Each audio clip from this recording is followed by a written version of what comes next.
Lucky Boys Podcast. You're taking that officer off patrol. Mm-hmm. So how you need to reconcile that with what the needs of the precinct are at that point, because you need officers on patrol. Hire more officers. But you can't hire more officers. That's the problem. Like, why not? People don't want more officers. It's they would if we've actually been like, here's the honest truth. Like, we actually have less officers on patrol now because of these transparency requirements that the public are making from us.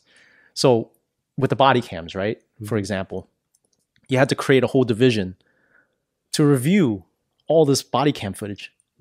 You have civilians doing that, and you have uniformed members doing that. Those are cops off patrol. That's cops off patrol. That means less cops.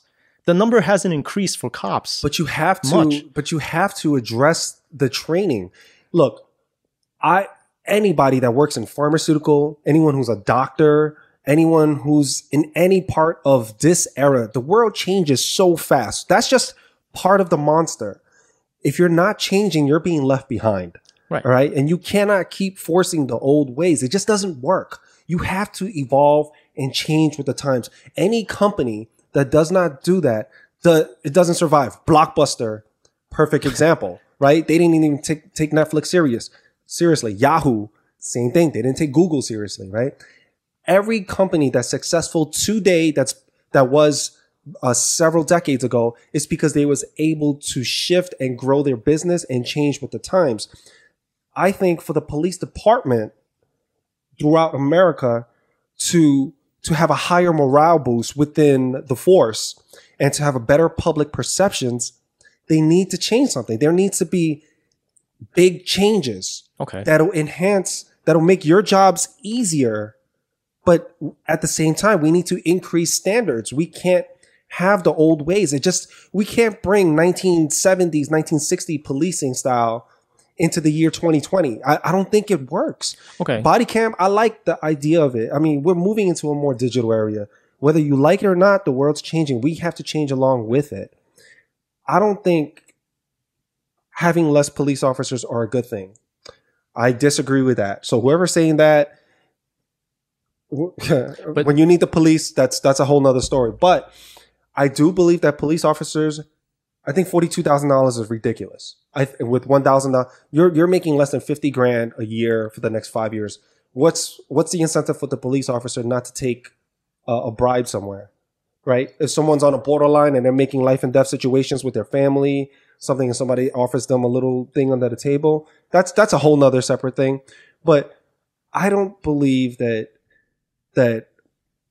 coming up with, our hands are tied and that's it. And I mean, if you got $1 billion for lawsuits, then I would say whoever's in charge, find a way to enforce some standards where these lawsuits, where we can reduce them, at least by a certain percentage, reallocate some funds and put it somewhere else. Think of it like how, if you just look at it from a business perspective, right?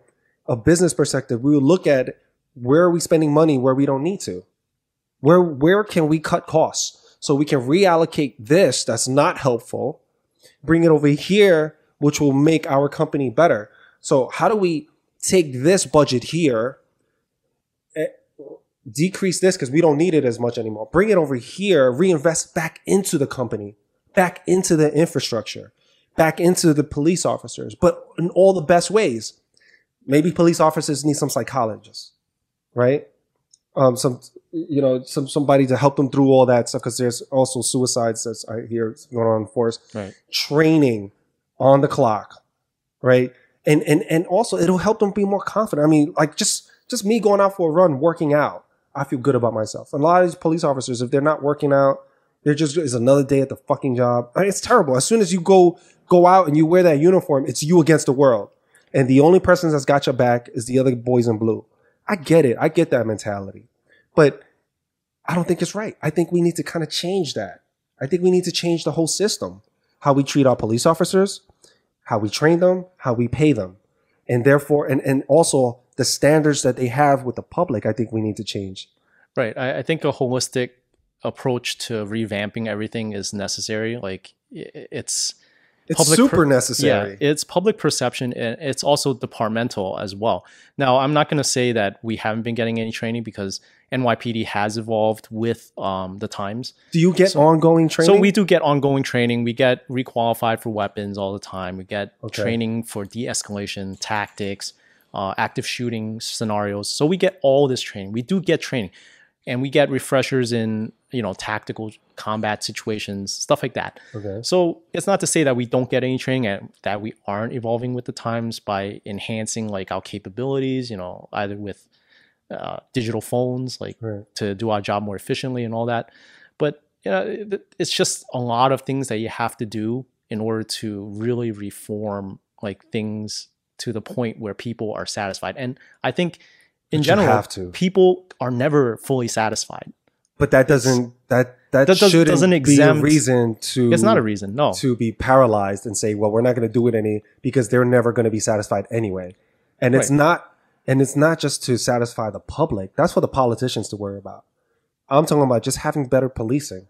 Right. I mean, just fix what you got within your department, and then make that standard throughout. And I'm not saying I'm not saying anything about defunding. I'm not saying anything about taking away the police's power, because at the same time, I don't think it's fair that police officers should fight crime with one hand behind their back or two hands. I was just saying that in a previous podcast. I saw that one. Yeah, you can't have police officers fight crime like that. You need to give them everything they need to do their job. Just like in any company that equip their staff to, whether they're sales reps or their customer service department, they equip them with the tools and the technology to do their job the most efficiently that they can. And I think police officers, I don't think it's ever bad to reinvest in your team. So if in this case, your soldiers, the police officers out on a beat, the guys that are on the front line, I think they should invest in them heavily. Right. And psychologically, we'll just stay emotionally, we'll stay away from that phrase of soldiers, because I know it's very politicized. People think we're a militia or something. But I do see some police Hummers, man. Well, I'll take you. There are some. I mean, but they're not going to be the gear that they rock. Some military gear. I do see it locally. That's not the norm. So that's like a specialized unit. But in any case, yes, I do believe that reinvesting in personnel is like vital, and I think NYPD is doing that. It might not be at the speed that the public is satisfied with, because it's such a huge department, and there are a lot of people that you have to train. And like I said, you have to take, if you're training people on job time, you're taking them off patrol, and you have to reconcile all that. It's not easy to do, especially. So why is it so slow? I mean, do you feel like, because the public feels like they're dragging their feet on this? The public always feels like we're dragging our feet on everything. Right. Like it's like when you get in a car accident, it's like, oh man, the cops 2 hours not here yet. So who? That's pretty terrible. 2 hours, man. But yeah, so you're dragging your feet, bro. But actually, they respond really quickly to car accidents. It's situational, because it really depends on where you had the car crash, what's going on in the precinct. If you have a heavy job, you're not gonna be able to get the car accident. Come on, let's be realistic. People don't see it that way, of course.